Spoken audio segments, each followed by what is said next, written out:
శ్రీ గురుభ్యో నమః. శ్రీమాత్రే నమః. మా భక్తి టీవీని ప్రోత్సహిస్తున్నటువంటి మా ప్రేక్షకులందరికీ ధన్యవాదాలు తెలియజేస్తూ 23 ఫిబ్రవరి నుంచి 1 మార్చి వరకు గల కాలానికి రాశి ఫలితాలు తెలియచెప్పుకుందాము. ముందుగా గ్రహస్థితులు. వృషభంలో గురువు, మిథునంలో కుజుడు, కన్యలో కేతువు, అలాగే ధనస్సు రాశిలో చంద్రుడు, శని రవి బుధులు ముగ్గురు కూడా కుంభరాశిలో, శుక్ర రాహువులు మీనరాశిలో ఉంటూ ఉండగా, ఇక వారాంతంలోకి వచ్చేటటువంటి గ్రహ మార్పులు ఏవి అంటే, చంద్రగ్రహము మీనరాశిలోకి వచ్చి ఉన్నది, బుధగ్రహము మీనరాశిలోకి వచ్చినది. ఈ 2 గ్రహాల మార్పులే జరిగి ఉన్నాయి.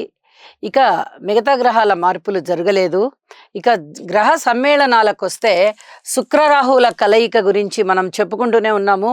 కళలలోకి సంబంధించినటువంటి ఇబ్బందులు ఉండడము, అలాగే అన్యోన్యతలు దెబ్బతీయడము. అవి ఏ రకమైన అన్యోన్యతలు అయినా కానీ, భార్యాభర్తలు అవ్వచ్చు, ప్రేయసీ ప్రియులు అవ్వచ్చు, అక్క చెల్లెళ్ళు అవ్వచ్చు, అన్నదమ్ములు అవ్వచ్చు, అక్క తమ్ముడు అవ్వచ్చు, అన్న చెల్లెలు అవ్వచ్చు, స్నేహితులు అవ్వచ్చు, బంధుమిత్రులు అవ్వచ్చు, అలాగే గురు శిష్యులు అవ్వచ్చు. ఏ రకమైన ఆత్మీయత అనుబంధాలు ఏ ఇద్దరికి ఉన్నా కూడా అది విడగొట్టడానికే శుక్రరాహువుల కలయిక దోహదం చేస్తుంది అని తెలియచెప్పడం జరుగుతుంది. ఇక శని రవి బుధుల విషయంలో మెడికల్ ఫీల్డ్కి సంబంధించిన వాళ్ళకి చాలా బాగుండేటటువంటి పరిస్థితి కనిపిస్తోంది.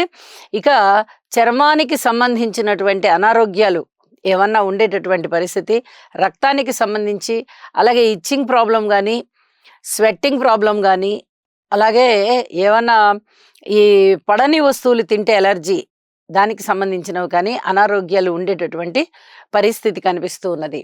ఇక వారాంతానికి వెళ్ళేటప్పటికి 4 గ్రహాల కలయిక కనిపిస్తుంది. శుక్ర రాహు చంద్రబుధ.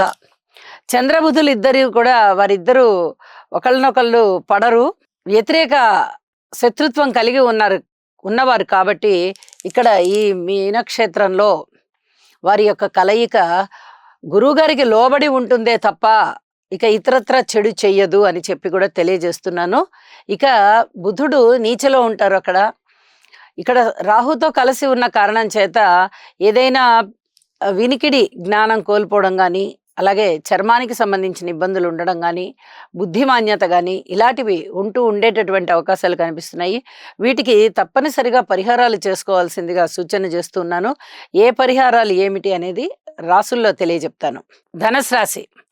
ధనుస్సు రాశి వారికి చాలా బాగున్న కాలం ఈ వారం అని చెప్పి తెలియజెప్పచ్చు. మనము గత కొద్ది వారాలుగా కొద్దిగా జాగ్రత్తగా ఉండాల్సినటువంటి కాలము, కృషిని పెంచాల్సినటువంటి కాలము, ఓర్పుగా ఉండవలసినటువంటి కాలము అని చెప్పుకుంటూ వచ్చాము.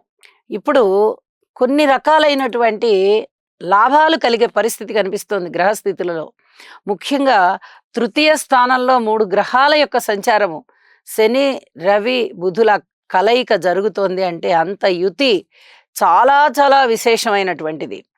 తృతీయ స్థానం ఎప్పుడు కూడా పరాక్రమ స్థానం. మరి తృతీయ స్థానంలో ఉండేటటువంటి పాపస్థానంలో పాపగ్రహాలు 3 ఉన్నాయంటే మీ యొక్క నిర్ణయాలకి వెనక్కి తిరిగి చూసుకోకర్లేకుండా ఉంటాయి. చాలా ధైర్య సాహసాలతో నిర్ణయాలు తీసుకుంటారు. సంకల్పం చాలా చక్కగా సిద్ధిస్తుంది. ప్రయోజకులు అని చెప్పి అంటారు కదా కొంతమందిని, అలాంటి ప్రయోజకులు అనమాట. ఇంకా మీరు ఏ కార్యం మొదలుపెట్టినా అది సక్సెస్ఫుల్ చేసి చూపిస్తారు. అందువల్లనే మీకు మంచి పేరుంటుంది. ఇప్పుడు కూడా మీరు చేసేటటువంటి పనులకి చాలా అద్భుతమైనటువంటి పేరు ప్రఖ్యాతులు వస్తాయి. ఇది చాలా చెప్పదగినటువంటి సూచన. మాతృవర్గ రీత్యా బాగుంటుంది, అలాగే భార్యాభర్తల అనుబంధ రీత్యా బాగుంటుంది, వివాహాది శుభకార్యాలు బాగుంటాయి. లిక్కర్ బిజినెస్ లాంటి చేదుకి సంబంధించినటువంటి బిజినెస్లు ఏమైనా చేస్తున్నారంటే చాలా చాలా అద్భుతమైనటువంటి పరిస్థితి ఉంటుంది. ఇక మీకు చెప్పలేనటువంటి లబ్ధి కలుగుతుంది. ఉద్యోగ రీత్యా బాగుంది, వ్యాపార రీత్యా బాగుంది, భార్యాభర్తల అనుబంధ రీత్యా బాగుంది, వివాహాది శుభకార్యాలు కుదరడంలో బాగుంది, ధన ఆదాయం బాగుంది, అలాగే అన్నదమ్ముల సహాయ సహకారం బాగుంది, ఆత్మస్థైర్యం బాగుంది, తీసుకునే నిర్ణయాలు బాగున్నాయి, దగ్గర బంధువుల ఆత్మీయత అనురాగాలు బాగున్నాయి, మాతృవర్గ రీత్యా బాగుంది. ఏమి అన్నమాట ఒక్కసారిగా టర్న్ అయిపోయింది ధనుసు రాశి వారికి. మొన్నటి వరకు అంత పూర్తిగా బాగలేదు, శనిగారు ఒక్కరే బాగున్నారు అని చెప్పుకుంటున్నటువంటి వాళ్ళము ఇవాల్టి రోజున ఇంత అద్భుతమైన పరిస్థితులు ఉన్నాయి అంటే అది మామూలు విషయం కాదు.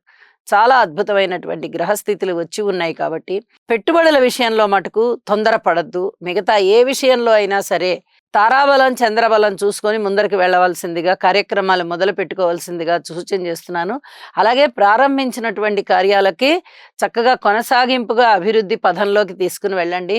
వారాంతంలోకి వెళ్ళేటప్పటికీ చంద్రబుధుల యొక్క సంచారము 4వ స్థానానికి వచ్చి ఉన్న కారణం చేత బుధుని యొక్క సంచారము చాలా బాగుంటుంది. మాతృవర్గ రీత్యా శుక్రాచార్యుల వారు ఎంత మంచి ఫలితాలను ఇస్తున్నారో ఇక్కడ బుధుడు కూడా చక్కటి ఫలితాలను ఇస్తున్నారు అని చెప్పి సూచన చేస్తున్నాను. ఇక కార్మికులు, కర్షకులు, నేత పని వారు, చేతి వృత్తుల వారు ఇత్యాది వారు కూడా కొంచెం బాగున్నారు అని చెప్పచ్చు. ఉద్యోగ జీవితంలో కూడా కొంత సంతృప్తిగా ఉంది. ఇక ఏవైనా అపవాదులు వచ్చే విషయంలో మటుకు జాగ్రత్తగానే ఉండాలి. ఊహించని విధంగా మీ మీద అపవాదు పడేటటువంటి పరిస్థితి కనిపిస్తోంది. దీనికి జాగ్రత్తగా ఉండవలసిందిగా, దైవధ్యానం చేసుకోవాల్సిందిగా మరీ సూచన చేస్తున్నాను. ఇప్పుడు మంచి జరగబోతూ ఉన్నటువంటి కాలం కాబట్టి నవగ్రహాలకి కూడా కృతజ్ఞతా సూచనగా స్తోత్రపారాయణలు చేయండి. ఇంటి ఎలవేల్పుని పూజించండి. అంతా శుభకరంగా ఉంటుంది. సంతాన రీత్యా మటుకు ఓర్పు కలిగి ఉండాలి. ఇది చెప్పదగినటువంటి సూచన అని మరొకసారి తెలియజేస్తూ శుభం.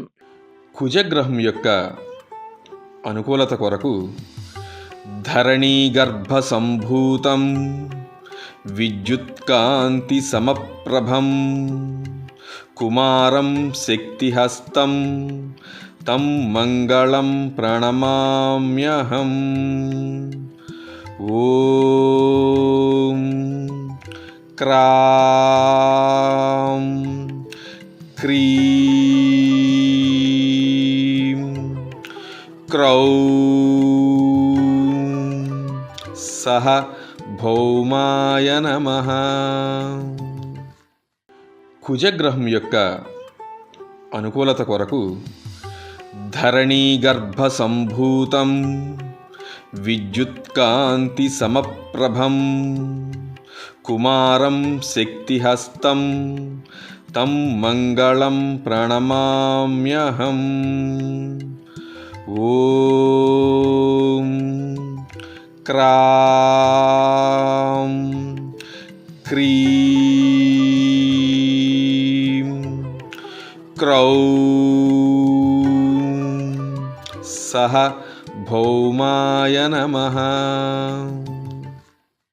కుజగ్రహం యొక్క అనుకూలత కొరకు ధరణీ గర్భ సంభూతం విద్యుత్కాంతి సమప్రభం కుమారం శక్తిహస్తం తం మంగళం ప్రణమామ్యహం.